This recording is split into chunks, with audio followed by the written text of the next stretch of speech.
I came home one Saturday afternoon after a 12-hour shift at the hospital, all adrenaline and caffeine, running on 2 energy drinks and half a banana, and what do I find? 3 SUVs parked like showroom models across my driveway. One was blocking the garage entirely, another was half on the lawn, and the third had the nerve to park right in front of the wheelchair ramp my mother uses. I thought I was hallucinating. I just sat there in my truck with the engine idling, staring like maybe, just maybe, I had pulled onto the wrong street. Then I saw it.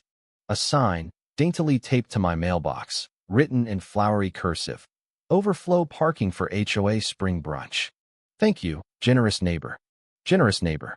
I hadn't agreed to a damn thing. I'd been out of town for 2 weeks visiting my sister, and nobody had called, texted, or emailed me. They just assumed I wouldn't mind. And there she was, the queen bee of the HOA, Clarissa Monroe, in a straw hat with a clipboard and a mimosa, grinning like she owned the street. Clarissa didn't even greet me. She pranced over with that high and mighty clip in her heels and said, "Oh, you're back early. We weren't expecting you till Monday. The cars will be gone tonight. No harm done, right?" She said it like she was asking to borrow a cup of sugar, except the sugar was my private driveway, my mother's mobility, and my damn peace of mind. I asked her, point blank, "Did you get permission to use my property?" She didn't blink. Well, technically, it falls under the communal overflow clause, if you interpret the bylaws correctly. She said that like she was reading scripture. That was her whole thing, twisting rules into whatever shape suited her, speaking in HOA tongues no one else could understand. I wasn't about to argue with her in front of a bunch of mimosa-soaked neighbors. I took photos of the cars, the blocked ramp, everything. Then I went inside to check on my mom. She was sitting quietly in her recliner, looking tired. She hadn't been outside for her afternoon sun because she couldn't get down the ramp. "Don't worry about it," she said. "They'll move soon." But that wasn't the point. That night, when things settled, I filed a formal complaint through the HOA portal. I attached photos, timestamped them, included a copy of the property survey that clearly marked my driveway as private. I even quoted ADA accessibility law about blocking wheelchair ramps. The next day, I got a letter in return. Signed by Clarissa, of course. She regretted any inconvenience and claimed it was a community courtesy and not subject to formal reprimand. She even invited me to the next board meeting so I could better understand the spirit of cooperation. That was when something inside me snapped. They weren't just using my property. They were erasing my boundaries, chalking over my space with pastel lies, and calling it unity. Later that evening, I found neon spray-painted arrows pointing to my garage, marked event parking. Looked like city-issued construction markings. Clarissa was trying to normalize the takeover. I called the non-emergency police line. They said unless I had signage or someone was actively blocking access, it was a civil matter. So I made it one. I reached out to my old friend Miguel, a contractor who owed me a favor. Told him I wanted to build a decorative brick barrier across my driveway.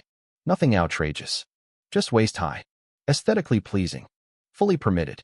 Miguel chuckled and said, "So, you want a revenge garden wall? I like it." We drew up plans. I submitted a landscaping permit to the city with sketches of flowers, solar lights, and erosion control language. Got it approved in less than 2 days. By Friday, we had pallets of bricks delivered through the back alley under cover of night. Miguel and his crew showed up at 3 a.m. Wearing headlamps, no power tools, just trowels and determination. We worked in silence, brick by brick, until the sun peaked over the horizon.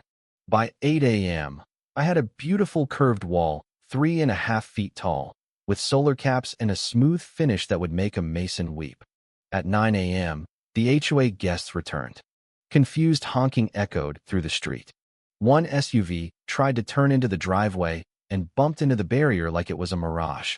Clarissa stormed across the lawn in her robe, phone waving, demanding answers.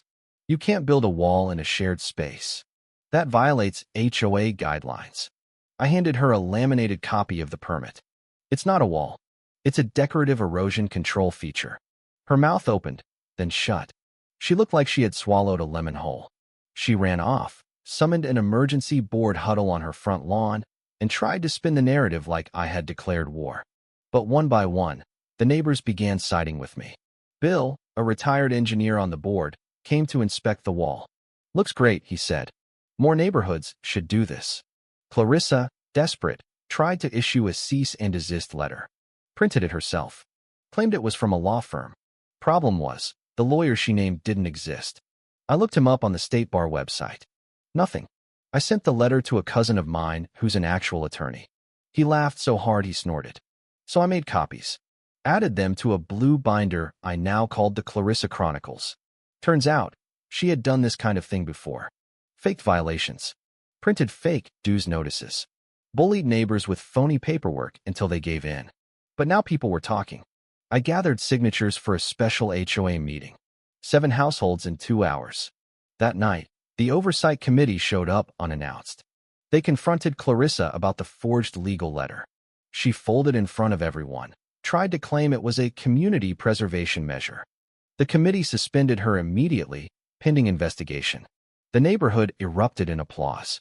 One elderly woman even cried. Clarissa disappeared for a week. Then flyers started appearing, printed warnings about how my wall was dangerous, a public nuisance, a hazard to emergency vehicles. We caught her on Ring cameras slipping them onto porches at midnight. One neighbor uploaded the footage to our community page. Captioned it, Clarissa's Midnight Paranoia Tour. So we threw a party.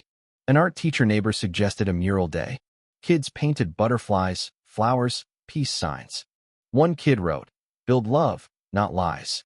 Even the local fire inspector came to check it out. Said it was the prettiest safety hazard he'd ever seen. Clarissa filed one last complaint about noise during the mural painting. The officer who showed up bought lemonade from a kid's stand and called it a real war zone, with a grin. When the HOA audit wrapped up, the findings were brutal. Clarissa had spent over $3,000 of HOA funds on her backyard solar lanterns, heaters, even a speaker system, all listed as community improvements. She was officially removed, banned from HOA leadership for life, and fined. 2 weeks later, a moving truck showed up. Clarissa was gone by nightfall. No goodbye, no note. Just the faint scent of petty resignation. The neighborhood changed after that. People waved more. Kids played freely. The wall became a symbol of quiet resistance. It wasn't about revenge anymore. It was about reclaiming dignity. I even got nominated to the new HOA board. I accepted, not out of spite, but to make sure no one like Clarissa ever held power again. We rewrote the bylaws. Clear rules. No ambiguity. No more personal favors masked as policy. And that wall? It still stands. Covered in murals, lit up at night, admired by everyone. A monument not to spite, but to boundaries. To saying, this far, no farther. Sometimes the strongest message isn't a shout. It's a line in brick, built steady, built true. Let me know in the comments, what would you have done if someone hijacked your driveway like that? Would you fight back or keep the peace? And do you think the wall was too much or just right? Because me? I think it was perfect.